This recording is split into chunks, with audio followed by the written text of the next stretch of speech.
Israel itu, kekristenan itu nggak boleh lepas dari Israel. Kekristenan tidak boleh lepas dari Israel? Tidak boleh. Kalau kita mau belajar tentang Yesus Kristus, Raja Mesias, kita harus tahu keyahudian, harus tahu Israel. Karena Yesus berkata apa? Sebab keselamatan datang dari bangsa Yahudi. Dan dialah keselamatan itu. Karena saya sebagai seorang apologet ya, itu pemaknaan dan perenungan saya dan penghayatan iman saya. Yesua atau Yesus kan nama aslinya kan Yesua. Dari huruf Ibrani Yod Shin Vav dan Ayin, maka dibaca Yesua.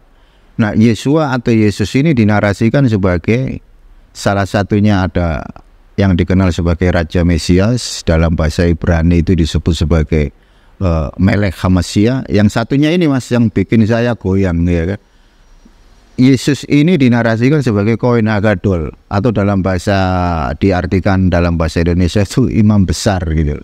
Bismillahirrahmanirrahim. Ya ayyuhalladzina amanu udkhulu fis-silmi kaffah.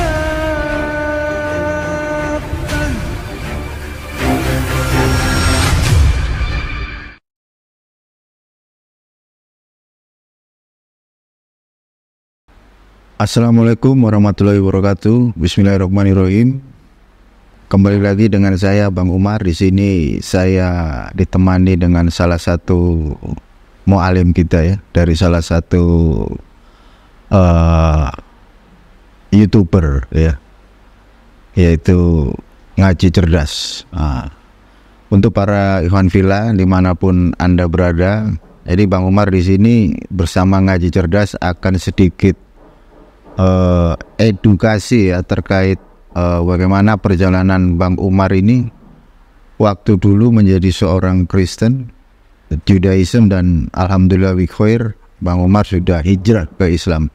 Jadi nanti kita akan sharing-sharing sedikit dengan pihak Ngaji Cerdas untuk mewawancarai saya, supaya ini nanti bisa menjadi satu narasi edukasi dengan sudut pandang perspektif yang positif, bagaimana kita bisa mengenal Islam dan kita bisa menjalankan Islam dengan istiqomah dan bisa menjadi satu spirit buat teman-teman Ngaji Cerdas agar kita tetap istiqomah sampai kita di surganya Allah nanti. Salah satu pertanyaan yang cukup menarik ya, bagaimana apa yang ditanyakan nama dari pihak Ngaji Cerdas kepada saya. Jadi ada sesuatu yang cukup menarik ya kalau kita itu belajar mencari sebuah kebenaran. Nah, ini saya ceritakan, waktu saya menjadi seorang Kristen itu dulu, orang tua itu kan udah Kristen nih, dari ayah dan ibu Kristen, dan saya itu dididik kecil itu udah menjadi seorang Kristen. Jadi mulai dari saya sekolah minggu, terus habis gitu taruna, habis ke taruna itu ada kayak katekisasi gitu ya. Jadi kita di situ diajar bagaimana mengenal Kristen dengan benar.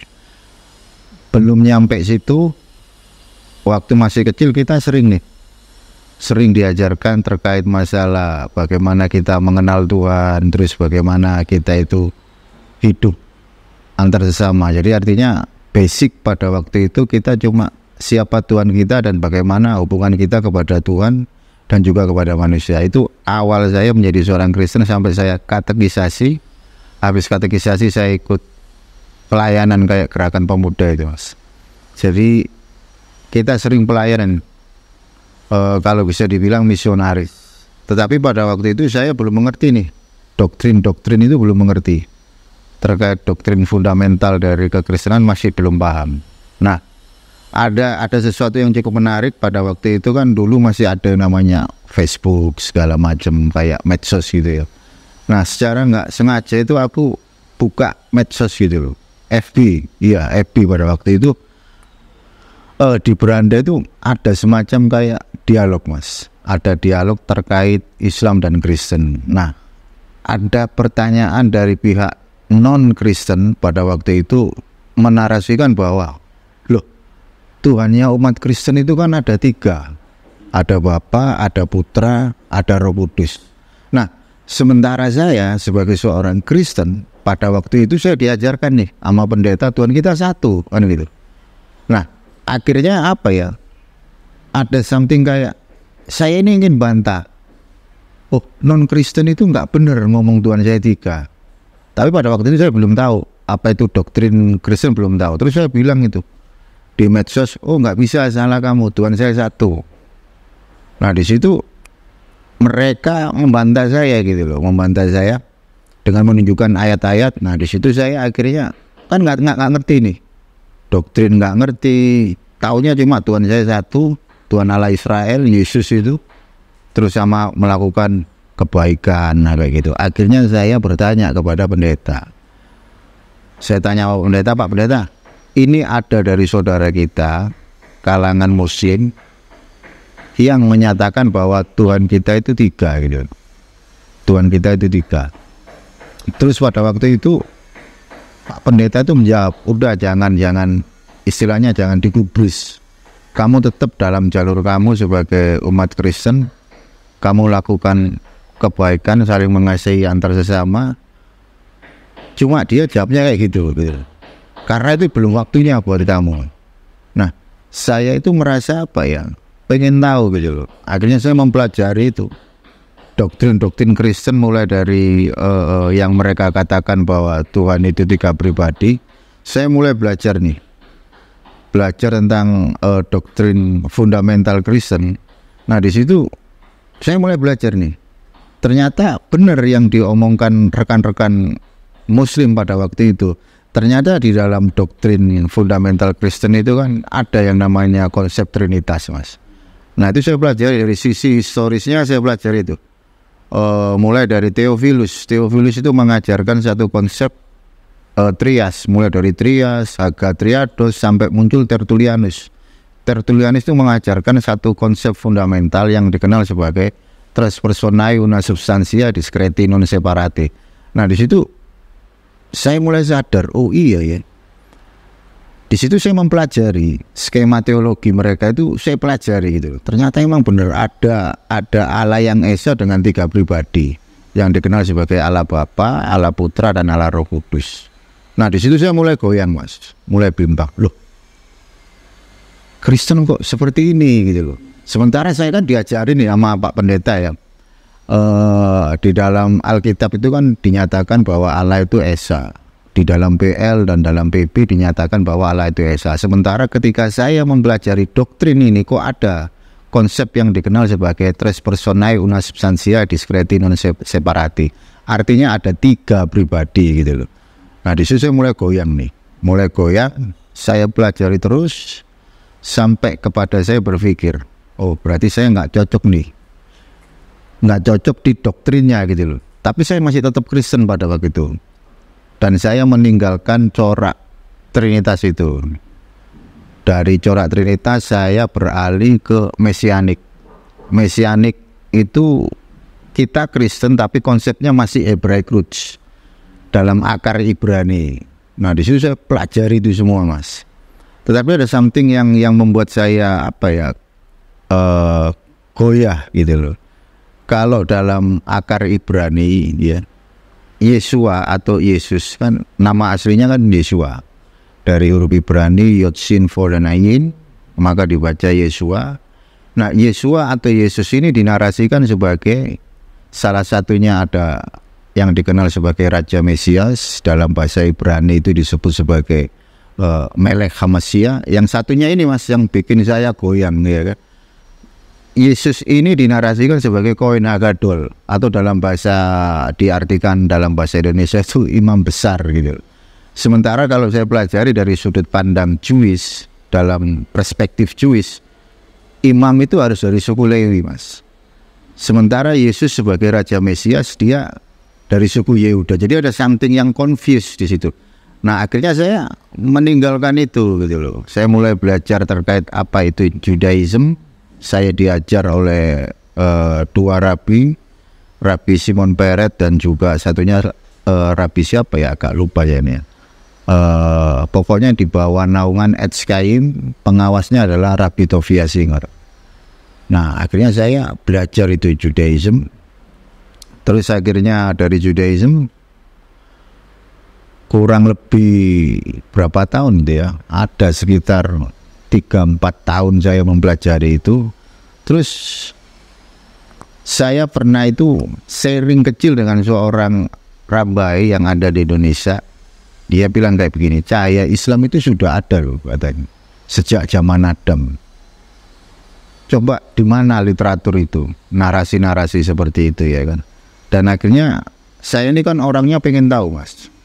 Nah itu saya tanya nih, rabi-rabi itu saya tanya, emang Buddha Desvet itu ada seperti itu gitu loh. Tetapi dalam narasi mereka tidak mengimani baginda Rasulullah. Intinya di situ.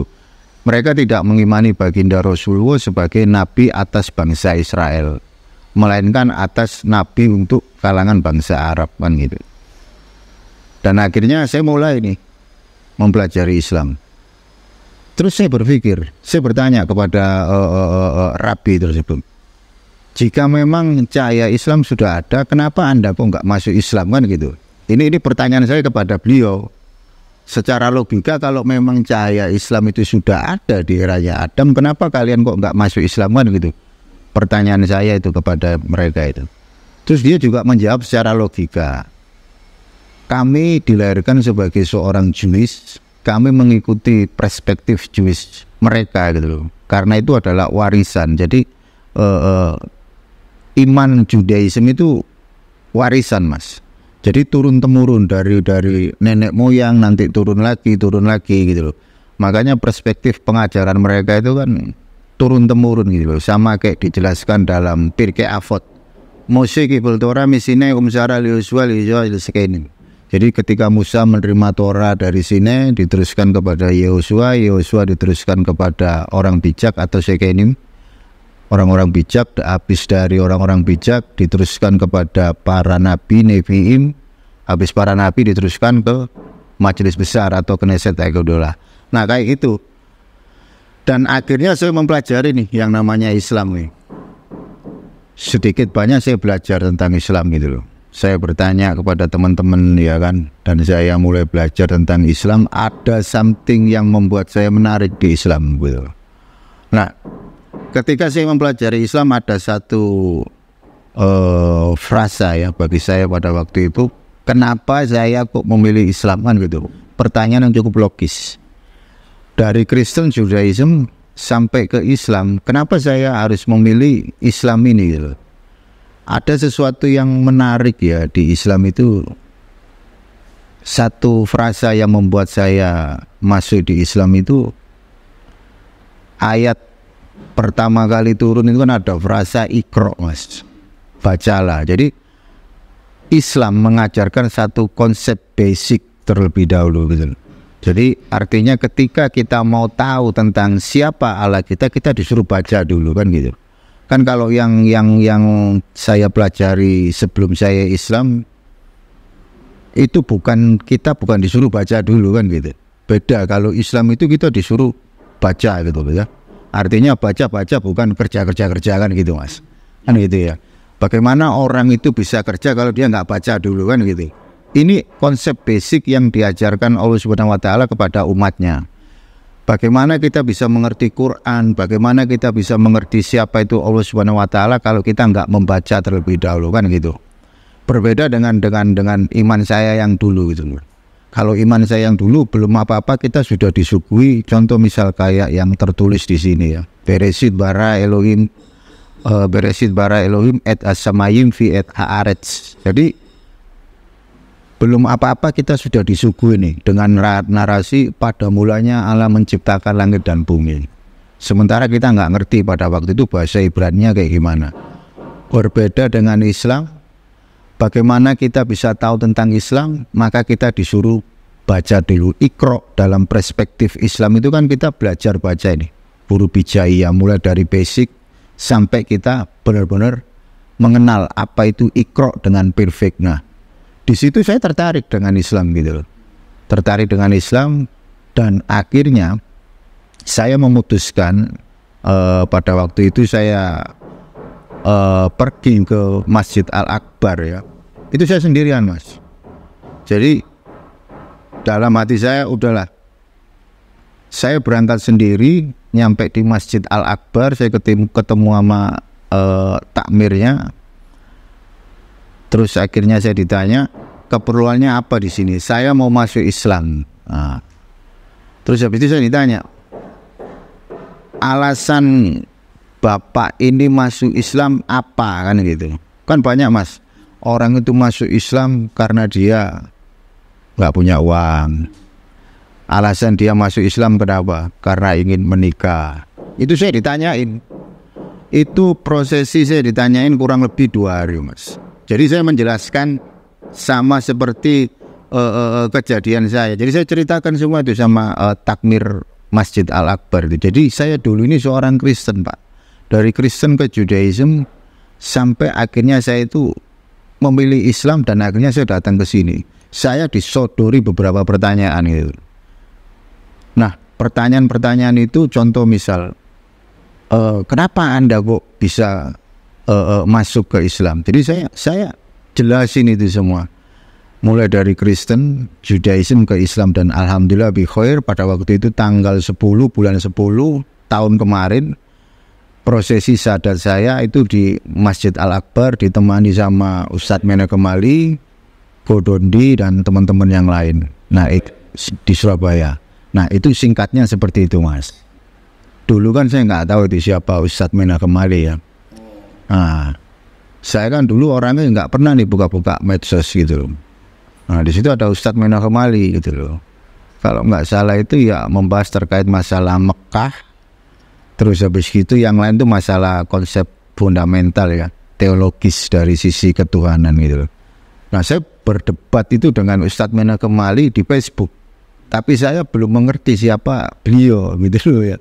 Kalau sekarang kan udah kenal ya, udah satu bendera sama beliau. Nah, di situ saya berdebat itu sama Ustadz Mena Kemali ya. Mulai dari sisi teologis tentang ketuhanan, terkait Trinitas, terus habis gitu membahas tentang kata Mekah. Nah, di situ saya berdebat di situ dengan Ustadz Mena Kemali. Nah, ketika beliau menarasikan di Facebook walaupun cuma sekedar kata-kata, itu saya cari Mas. Saya cari di literaturnya Judaism. Oh, berarti orang ini benar gitu loh. Karena kalau saya lihat di situ, itu narasinya sudah masuk ke konteks filologi gitu loh. Masuknya ke filologi. Dan akhirnya saya membuka itu semua literaturnya orang Jewish gitu. Dan apa yang disampaikan oleh Ustadz Mena Kemali pada waktu itu terkait masalah kata Mekah, kata Baka, terus habis gitu air Zam-Zam, itu memang beneran ada gitu loh. Dan saya tidak bisa membantah di situ ketika saya membaca literatur dari Jewish. Nah, seperti itu Mas. Saya itu bersyukur Mas bisa masuk Islam tidak seperti teman-teman yang lain ya. Kalau teman-teman yang lain mungkin dia pasti sedikit banyak itu ada kontra dengan keluarga, itu pasti ya kan. Tapi alhamdulillah saya masuk Islam itu saya yang paling terakhir Mas masuk Islam.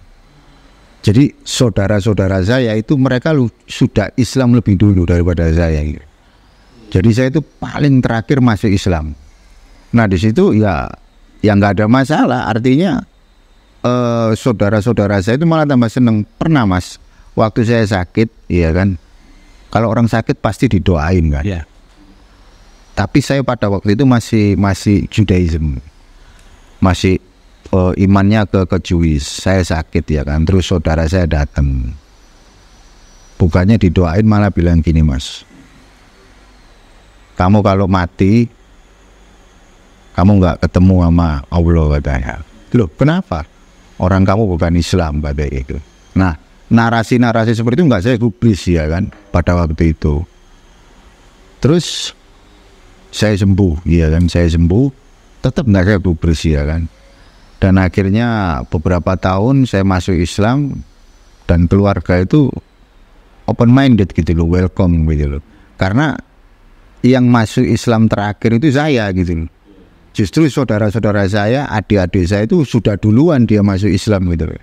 Nah, di situ mereka malah mensupport saya, teruskan katanya gitu. Kamu sudah ada di jalan yang benar katanya gitu.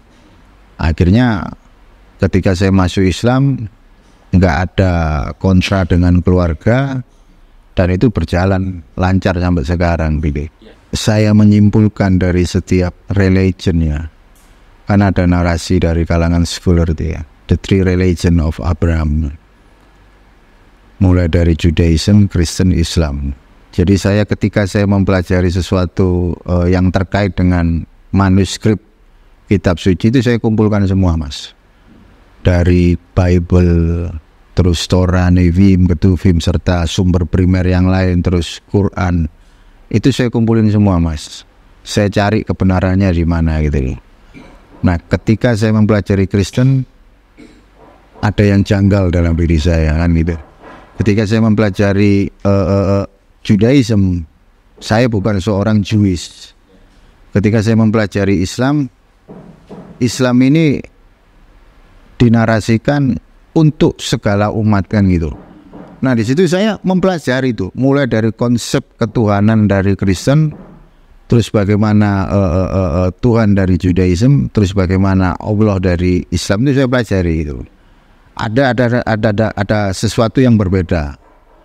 Kalau dari Kristen nih, kita pasti sudah tahu ya kan, Tuhan mereka ada natur manusianya, sementara di dalam Judaism dikatakan Lu Isel, jadi Allah itu bukan manusia, apalagi putra manusia, dan itu sangat kontradiktif. Apalagi di Quran kan gitu. Di Quran itu menarasikan laqad kafaru qalu innallaha salisu salasa, jadi telah kafir lah kan gitu, yang menyatakan bahwa Nabi Isa itu adalah salah satu dari Tuhan, kayak begitu. Nah, di situ saya mulai merenung. Sebelum saya proses itu, saya merenung. Jadi kalau saya ini adalah seorang manusia, apalagi di Indonesia itu kebebasan dalam beragama dilindungi undang-undang, dan saya berpikir secara logika, jika di dalam perspektif Kristen saya tidak menerima terkait masalah konsep ketuhanan, dan di dalam Judaism, Yahudi, saya bukan orang Jewish, tapi ada satu agama benar, yaitu Islam, yang dimana Islam ini dianugerahkan untuk seluruh umat, nggak peduli dia mau Israel, nggak peduli dari mana bangsamu, tapi Quran menarasikan bahwa Islam itu untuk umat gitu, segala umat. Nah, di situ saya lebih condong ke Islam, saya memilih Islam kan gitu. Dan banyak sekali narasi-narasi yang ada di dalam perspektif Islam yang cukup diterima sama akal sehat gitu loh.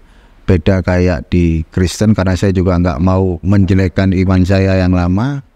Beda juga dengan narasi yang ada di dalam Judaism, saya tidak mau juga menjelekkan iman saya yang lama, tetapi saya harus benar-benar ketika saya sudah hijrah di Islam, jadi saya harus bisa melakukan apa itu Islam yang benar-benar istiqomah ya.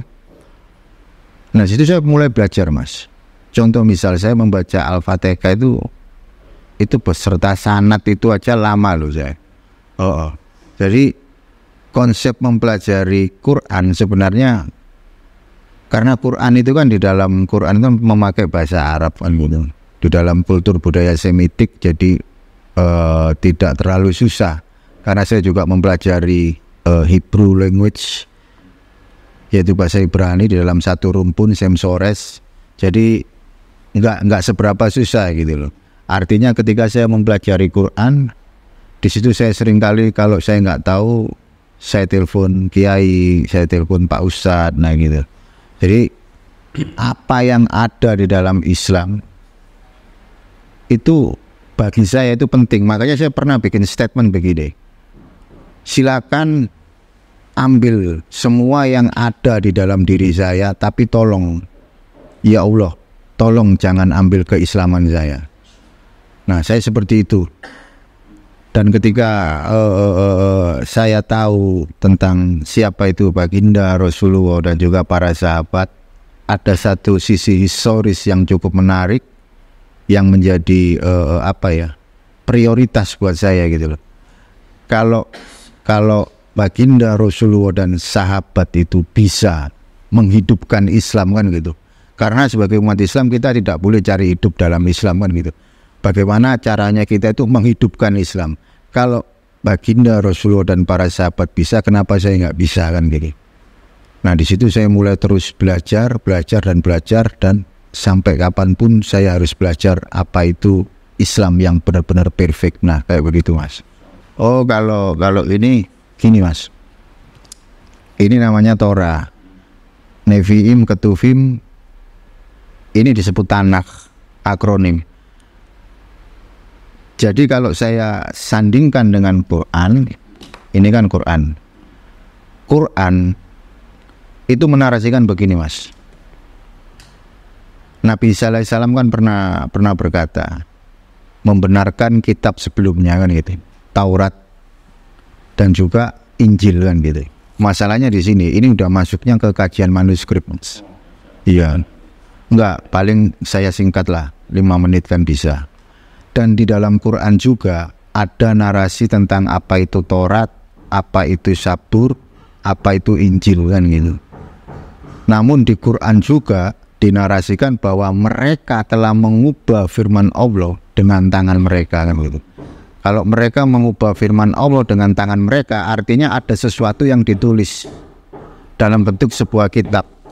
Makanya dari kalangan luar sana selalu berkata begini nih. Nah, saya ulangi lagi.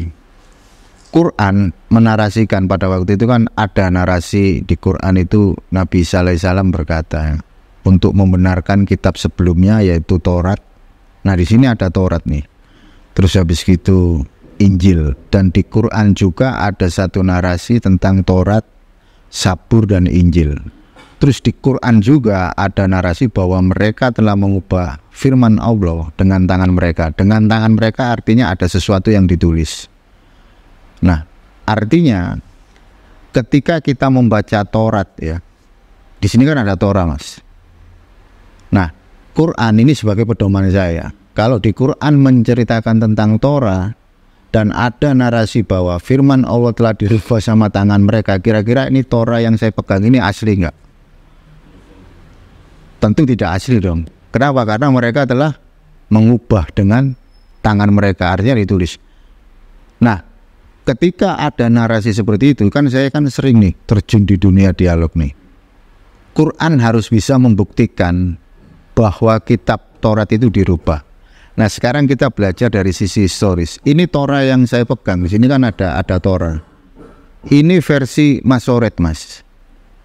Ada lagi Torah yang lama itu versi Samaria, versi Gerizim. Jadi Torahnya orang Yahudi itu ada dua, mas. Ada versi yang dari kalangan Gerizim, ada yang versi Masoretik. Ini yang saya pegang versi Masoret. Artinya kalau ada dua Torah, yang benar yang mana kan gitu? Kan ada dua mas. Iya, berarti kemudian yang benar yang salah kan? Iya. Kalau saya bilang bagaimana saya bisa mempercayai Torah kan gitu? Bagaimana saya bisa mempercayai bahwa din atau agama Islam ada di sini, sementara ini udah dirubah kan gitu? Nah intinya di situ. Terus kita ngomongin Injil, ya.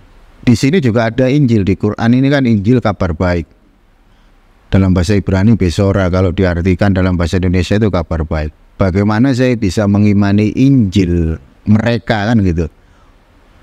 Kalau Injil mereka itu ada perbedaan. Contoh misal, kalau dalam Kristen kan PP itu kan udah dikonsilikan mas, dari konsili Hippo, Kartago, Florence, Trente dan Vatikan Pertama. Itu udah dikanon. Kitabnya Ortodoks dia tebal mas. Kitabnya Katolik agak tebal. Kitabnya Protestan tipis, jumlahnya 66. Dari ketiga kitab ini yang benar yang mana kan gitu. Nah itu. Jadi kalau ada sesuatu yang menarasikan bahwa Islam itu ada di Torah, ada di Injil dalam tanda petik kitab yang mereka pegang, itu saya nggak percaya. Kenapa? Karena di sini juga sekalipun di Quran menceritakan tentang Taurat, Zabur, dan Injil, tetapi Quran juga menarasikan mereka telah mengubah firman Allah dengan tangan mereka. Nah, makanya saya tidak mempercayai ini gitu loh. Karena Allah sendiri udah berfirman kan gitu. Masa saya lebih memegang ini daripada kitab kita sebagai umat Islam kan gitu. Artinya ini cuma sebagai referensi, sebagai ilmu pengetahuan di mana kita bisa tahu tentang apa itu Torah, apa itu Nevi'im, apa itu Ketuvim, apa itu Injil di dalam perspektifnya Kristen. Sebenarnya saya nggak mau sebut Injil untuk kitab yang Kristen pegang, lebih cocoknya Bible atau Gospel, nah kayak begitu. Karena pastilah kalau kita mau ngomongin Taurat, Zabur, Injil, pasti harus dengan sudut pandang perspektif Islam kan gitu. Kenapa? Karena ini kitab mereka itu sudah dirubah oleh tangan mereka, gitu Mas. Iya, jadi udah istilahnya dia itu udah nggak ori lagi gitu.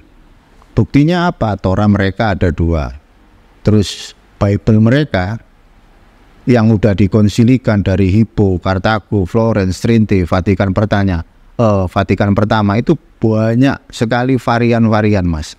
Kalau New Testament-nya Perjanjian Baru itu kurang lebih ada 400.000 varian teks. Nah terus bagaimana saya mau mempercaya itu gitu. Jadi mau nggak mau, suka tidak suka, saya tetap lebih mempercayai Quran gitu loh. Ketika Quran membuat satu narasi, Quran punya jawabannya. Buktinya kitab mereka ada 2 dari kalangan Yahudi, yang dari kalangan Kristen sampai ada 3. Jadi antara Ortodok, Katolik, Protestan beda-beda kan gitu Mas. Nah seperti itu.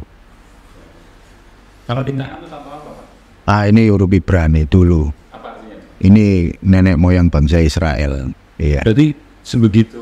Iya, cintanya dulu saya sama Israel ya kan. Tapi ketika saya mendapat hidayah, saya hijrah.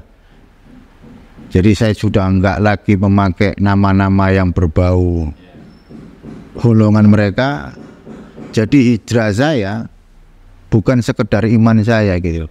Mulai dari penampilan, nama itu hijrah semua gitu.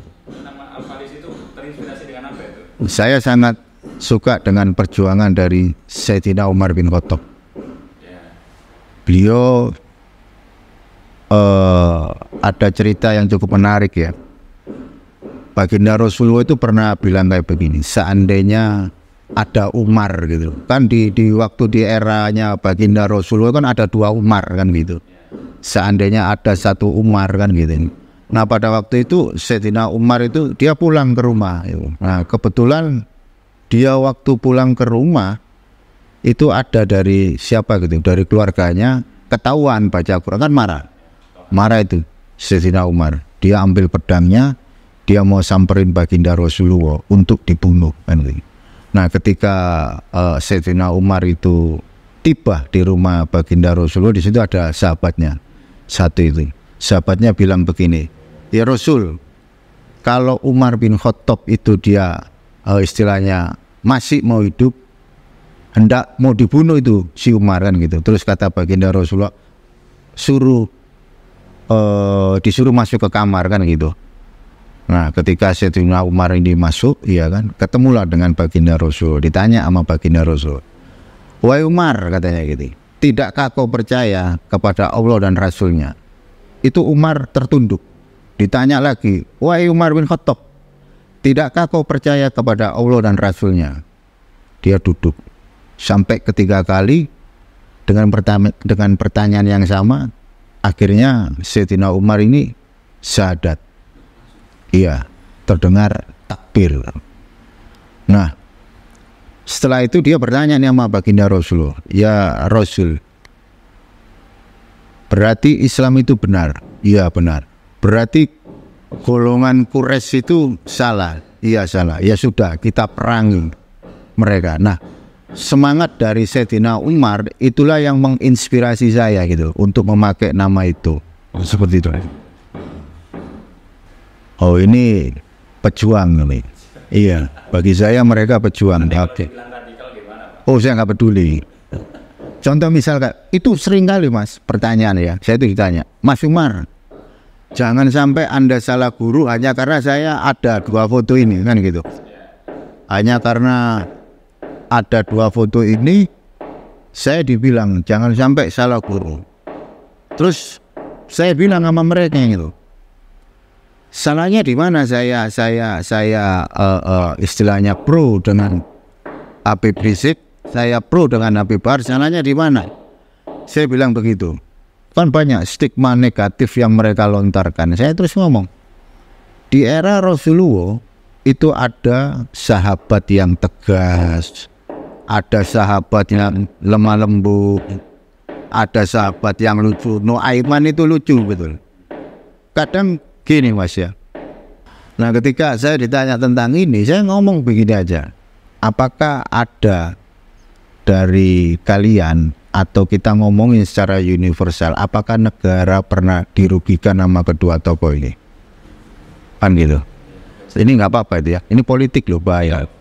Nah, kalau masalah korupsi, saya tanya ke korupsi, apakah mereka pernah memakan uang negara? Nggak pernah kan gitu. Nah di situ mereka nggak bisa ngomong. Tapi saya selalu distigmakan dengan, oh kamu itu radikal kan gitu. Kan aneh juga gitu loh. Ketika kita berdakwah dengan lucu, nanti kita dibilang, oh dakwah kok ketawa-ketawa, kan susah juga kan gitu. Makanya di Islam itu ada yang lemah lembut, ada yang tegas, ada yang lucu.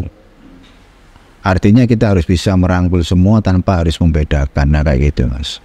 Jadi kalau mereka punya stigma yang negatif tentang Islam, sementara ada salah satu pihak berwajib ya, dia seorang petinggi juga dari Kapolri, petingginya Kapolri udah paling tinggi. Saya kutip narasi dari Bapak Sigit ya kan, kepada anak buahnya Pak Sigit ini bilang seperti ini, contohlah teladan dari baginda Rasulullah. Pernah ada di berita Aman itu.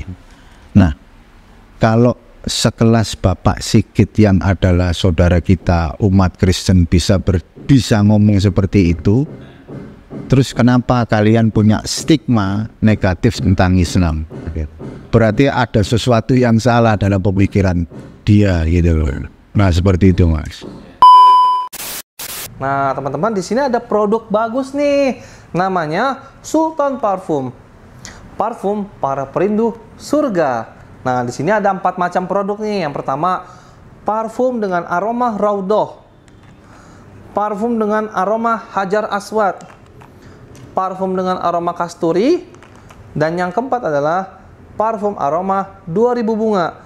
Nah, kalau teman-teman sekalian sedang umroh, lalu pulang ke tanah air dan rindu dengan suasana di Masjidil Haram maupun di Masjidil Nabawi atau di Mekah dan Madinah, teman-teman bisa beli nih Sultan Parfum dengan aroma-aroma yang menyesuaikan dengan suasana di Mekah ataupun Madinah. Nah, selain teman-teman beli parfum ini, nanti teman-teman dapat bonus gratisannya juga. Apa aja sih teman-teman gratisannya? Nih, yang pertama nanti teman-teman dapat kitab atau buku saku zikir pagi dan petang sesuai dengan sunnah. Nah, yang kedua, teman-teman nanti dapat gratis tasbih nih. Wah, lucu banget ya, imut nih, bisa dibawa kemana-mana. Yang ketiga, nanti teman-teman dapat juga nih kertas untuk bagaimana sih parfum ini digunakan untuk saat suasana apa aja. Di sini udah dijelasnya teman-teman semua. Nah, jadi teman-teman jangan lupa nih dibeli, informasinya ada di sini nih. Nah, dengan teman-teman membeli produk parfum Sultan ini, teman-teman sama saja dengan membantu operasional dakwahnya channel YouTube Ngaji Cerdas. Nah, luar biasa kan? Dengan harga berapa teman-teman sekalian? Cukup dengan 90 ribuan saja, teman-teman sudah bisa dapatkan ini semua nih. Masya Allah ya. Ini semua nih, semua teman-teman bisa dapatkan hanya dengan 90 ribuan rupiah. Teman-teman juga sudah termasuk membantu operasional dakwah, support channel YouTube Ngaji Cerdas. Nah, luar biasa kan? Nah, jadi tunggu apa lagi teman-teman ya? Segera hubungi di sini nih, di link yang tertera di bawah ini ya. Terima kasih ya teman-teman sudah menonton. Assalamualaikum warahmatullahi wabarakatuh. Kami dari Forum Arimatea Pusat mendapatkan tanah wakaf seluas 400 meter persegi di daerah Sleman, Yogyakarta.